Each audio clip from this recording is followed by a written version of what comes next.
Welcome back, everybody, to Action Motorcycles. We've got a little bit of a breaking story here coming out of Dakar. I'm here with Andrew Searles with the S2D race team. I understand that this year it's been a little bit more rocky, and that's creating a problem.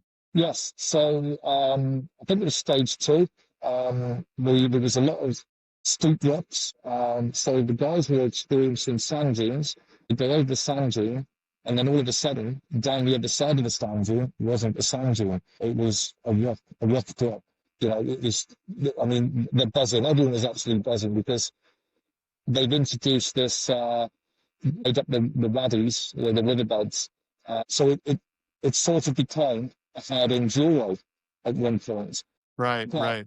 but of course, your mindset is in the Dakar and you've got to do 100 miles an hour. So when you're hitting the reps at 100 miles an hour, you're damaging wheels. So a lot of riders, including ourselves, we had some wheel damage. And also, in some cases, the rocks are hidden just slightly underneath the sand. So you're going along, think you're in sand, and then all of a sudden, the front wheel just goes. So we've got two damaged wheels, managed to repair one, then we've repaired the worst one, if you like. We've still got it here. Because we've got KTM, as part of the KTM dealers, the KTM shop, there's a KTM parts shop here, and that provides us with spares to save us time. So it's a prepaid card, and so if you need anything that's unusual, but we don't normally carry, the consumables we've got. So yeah, you go to the shop and say, please can I have clutch levers, brake levers, the stuff that if you start running out. So we went to check out the wheels, and the guy said, sorry, we've got none left. We've sold them all. So of course, the teams are Yeah. the teams are coming in front of us and running to the track to buy wheels. And of course, KTM can't big wheels for everybody. We're not expecting that. So unfortunately, it's a first come, first served. It's the Dakar. So that was a bit of an issue. But fortunately, Stefan running it well. Unfortunately for Stefan, he had a big crash and he then had Yeah. a spare wheel. So we went over and bought his spare front because his Dakar's over. Felt a little bad saying, mate had to pay a bill. Can we buy a wheel? Because she don't need it anymore. So that was a bit brutal. But he smiled and it was just like, yeah, have the wheel. Just take the wheel. I don't need it. You guys need it. Good luck. It's amazing. There's no it's mine. You can't have it. Everybody's helping everybody. Yeah. It's an incredible place to be. And I've got the goosebumps in my arms now just taking it. It is just something else. Yeah, so a lot of tyres are getting damaged. Obviously, today the first casualty, and then the rocks get hit really hard and the rears suffer. So the fast riders are obviously hitting the rears harder. The slower riders are coming in with less damage. So yeah, I mean, even the cars are having a lot of punctures. To the point where stage 3, they actually put a pit stop on the cars because they knew that the full tyres on the car plus the two spares, they were going to need to replenish all of them halfway at the pit stops. Right. The Dakar organisers knew, and when we looked at it and said, well, why is there a pit stop in that route? What's the cause of that? I said, oh yeah, just in case people need tyres. I said, well, what about the bags? We don't even buy you a spare. So it's like, oh, it doesn't matter. You've got to deal with it, So you're hard to. So yeah, that's great. Like I said, it's sent to try you. That's what the Dakar is. It's all about your resilience and making do with what you've got and or going out, begging and borrowing, making do. We were told it was Silvio, he's out because he's done his arm inside, but he's riding a cove. So of course we all sort of looked at each other and went, "Ooh, will a cove front wheel fit KTM?" Because it's a similar looking bike. So we were sort of looking at it. If it doesn't, we could make it fit. We'll get some spaces made. There's lathes here on site. There's all sorts of stuff. So we would make it work if we haven't got spares. But the KTM guys, we went to see the KTM guys. After the end of stage 3, we went over to see them. I think it's 3 or 4. No, yeah, 3. So we went over to see them again to pick up the wheel that they repaired for us, the wheel that was least damaged. They said, leave it with us, we'll put it on the machinery, which they've done, which is very grateful. We went to pick it up and they said, right, we've now got some second-hand spare wheels.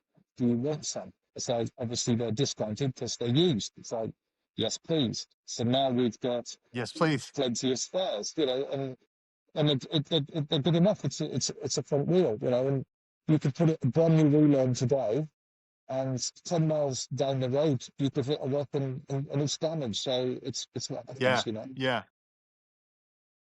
So there we are. So That's right. That's right. hopefully the guys are dealing without any damage. And if they have got damaged wheels, we're straightening them where we can. And then it's then a case of getting the wheel, looking at your wheels and say, right, which is the best one? What are we doing today? If it's sun dunes and it's not very long, What can we do today? yeah, That's a great philosophy. yeah, That's yeah. So if it's a that's right. short, ideally it would be a short day, just in sound. All right, put the worst front wheel on, save the others. Maybe that's the strategy. But then, or do you just go no? Put the best one. Use the best wheel. And if that comes in damaged, then that goes to the bottom of the car. Use the best until they're all not the That's best. right. And it might be on like on day Yeah, three, you're making do at some point. yeah, your worst wheel on day three becomes your best wheel on day 9. So yeah, That's right. That's right. but and it's separate bars, and it's so exciting to actually. It's not tactics. It's just like, right, what's the best way forward now? What do we have to deal with? How do we just go through the process and come up with the best way forward for the guys to make their next race day as easy for them as possible. Good deal. Well, listen, I know you took some time out. I know the boys, I think, might have just about arrived back in the bivouac. Yeah. So I know you got to run and take care of those guys. Thank you so much for your time. We're going to keep watching the tire and wheel issue, and hopefully you guys are able to, like you said, make do and figure a way out. It sounds like you're kind of, by hook or crook trading it to get what you need. So that sounds fantastic. Exactly. Would expect nothing less from a bunch of resourceful guys. Yeah, and obviously at the same time, if we've now got, I don't know, let me count. Hang on, 1, 2, 3, 4, 5, 6. I think we've got 7 fronts now. So in a few days' time, if a rider doesn't have any wheels at all, and we've got 7, and we go, well, all right, we can sell you a wheel, So, people were nice to us. Now it's time for us to be nice to the other riders. We want as many people to finish as we can. So, yeah. That's right. That's right. And everybody's helping everybody. Yes, it's easy. I've heard the phrase "spirit of the Dakar," but to experience it firsthand it's just incredible. We listened to bits and pieces, and we wanted a couple of bits done.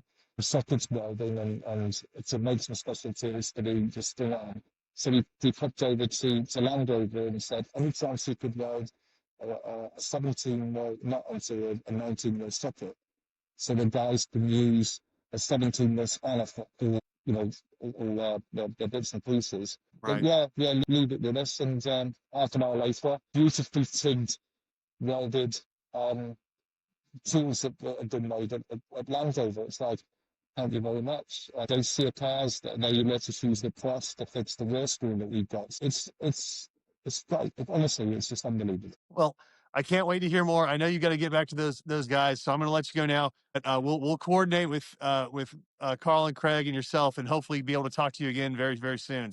Good luck with the next stages. Give those guys a high five and handshake for Action Motorcycles, and can't wait to see what's next. Thank you so much, Andrew. Okay, take care, mate. Bye bye.